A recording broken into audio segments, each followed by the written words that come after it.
எல்லாருக்கும் வணக்கம். எப்படி இருக்கீங்க? இன்றைக்கி நம்ம சிக்கன் நூடுல்ஸ் சூப் எப்படி வைக்கிறதுன்னு பார்க்க போகிறோம். ரொம்ப ஈஸியாக பண்ணக்கூடிய, நம்ம எந்த விதமான ரொம்ப மசாலெல்லாம் சேர்க்காமல் பண்ண போகிறோம். இதை நீங்கள் டின்னருக்கு வச்சு சாப்பிட்லாம், மதியம் சில சமயம் லஞ்சுக்கு வச்சு சாப்பிட்லாம், இல்லை லஞ்சுக்கும் பிரேக்ஃபாஸ்ட்டுக்கும் இடையில கூட வச்சு சாப்பிட்லாம். ஓகே, என்னென்ன பொருட்கள் தேவைன்னு சொல்கிறேன், நோட் பண்ணிக்கிறீங்களா? இங்கே நான் வந்து வாய்டு எக் நூடுல்ஸ் எடுத்திருக்கேன்.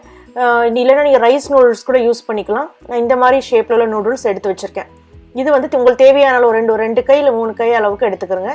சிக்கன் இங்கே 1/4 kgக்கு போன்லெஸ் சிக்கன் எடுத்து கட் பண்ணி வச்சுருக்கேன். இங்கே நான் வந்து 1/2 கப்புக்கு கேரட் குட்டி குட்டியாக கட் பண்ணியிருக்கேன். பீன்ஸ் எடுத்து கட் பண்ணி வச்சுருக்கேன். செலரி ஸ்டிக் எடுத்து அதை ஒரு 1/4 கப்புக்கு கட் பண்ணி வச்சுருக்கேன். வெஜிடபிள் எல்லாமே உங்களுடைய அளவை பொறுத்து தான். இஞ்சி வெள்ளைப்பூடை வந்து இந்த மாதிரி ஸ்லைஸ் கட் பண்ணி வச்சுருக்கேன். அதுக்கப்புறம் வெங்காயம், ரெட் ஆனியனை வந்து இந்த மாதிரி குட்டியாக கட் பண்ணி வச்சுருக்கேன். 2 டேபிள் ஸ்பூனுக்கு பட்டர் சேர்க்கப்புறம் உப்பு தேவையான அளவு, நல்ல மிளகு 1 டீஸ்பூன் கிடிச்சு வச்சுருக்கேன். சீரக பொடி இருக்கு இல்லையா, அது 1 டீஸ்பூனுக்கு எடுத்து வச்சுருக்கேன். கொஞ்சம் கொத்தமல்லி நம்ம எடுத்துருக்கோம். இவ்வளோ தான் பொருட்கள். எப்படி பண்ணலான்னு பார்க்கலாமா? நமக்கு இதுக்கு தேவையான அளவு நம்ம தண்ணி வேணும். சூப்பு ப்ரிப்பேர் பண்ண போகிறோம் இல்லையா, அதனால் ஒரு அகலமான இப்போ இந்த மாதிரி பேன் எடுத்துகிட்டு நம்மளை பட்டரை உருக்கிட்டு அதில் நம்ம வெட்டி வச்சுருக்க இஞ்சி வெள்ளைப்பூடு இருக்குல்லையே அதையும் போட்டுட்டு எடுத்து வச்சுருக்க வெங்காயத்தையும் போட்டு லைட்டாக வதக்குங்க. அது வந்து ஓரளவு நல்லா டிரான்ஸ்பரண்ட்டாக நமக்கு வரணும். இந்த மாதிரி ஓரளவு நமக்கு டிரான்ஸ்பரண்ட்டாக வந்ததுக்கப்புறம் நாம் வந்து எடுத்து வச்சுருக்க அந்த சீரக பொடியை, மிளகு இடித்து வச்சுருக்கோம் இல்லையா, அதையும் இதில் போட்டுட்டு அப்புறம் நம்ம வெட்டி வச்சுருக்க காய்கறிகள் எல்லாத்தையும் போட்டுருங்க.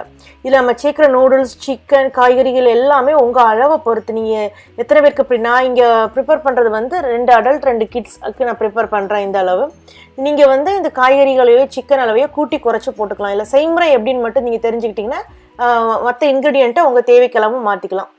காய்கறியை போட்டு லைட்டாக 1 நிமிஷம் வதக்கிட்டு தண்ணி ஊற்றி கொதிக்க விடுங்க. அது நல்லா கொதிச்சதுக்கப்புறம் நீங்கள் எடுத்து வச்சுருக்க சிக்கனையும் போட்டுருங்க. சிக்கனையும் போட்டு உப்பையும் செக் பண்ணி பார்த்துக்குங்க.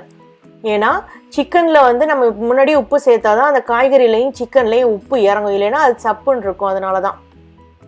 இப்போ பாருங்கள், இப்போ வந்து சிக்கன் நல்லா குக் ஆயிடுச்சு. இப்போ நான் வந்து எடுத்து வச்சுருக்க அந்த எக் நூடுல்ஸ் இருக்கு இல்லையா, அதை நான் இதில் சேர்க்குறேன்.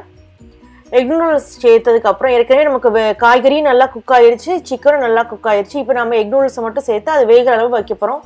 இது ஒரு 6லேருந்து 7 நிமிஷம் வரை எடுக்கும். இது நம்ம ஏற்கனவே உப்பு சேர்த்துருக்கனால நூடுல்ஸில் உப்பு தாராளமாக இறங்கிடும். இது நான் எல்லாம் ரெடி ஆனதுக்கப்புறம் ஆஃப் பண்ணிவிட்டு கொத்தமல்லி தலையை உள்ளே போட்டு மூடி வச்சுருங்க. அப்போ தான் அந்த கொத்தமல்லி தூள் ஜூஸ் எல்லாமே கீழே இறங்கும் நமக்கு. நீங்கள் சர்வ் பண்ணும்போது கொஞ்சம் மிளகுத்தூள் மேலே தூவி சர்வ் பண்ணிங்கன்னா ரொம்ப நல்லாயிருக்கும். இது வந்து இந்த மழை நேரத்தில், குளிரான நேரங்கள் எல்லாம் இந்த சூப் வச்சு குடித்தா ரொம்ப நல்லாயிருக்கும்.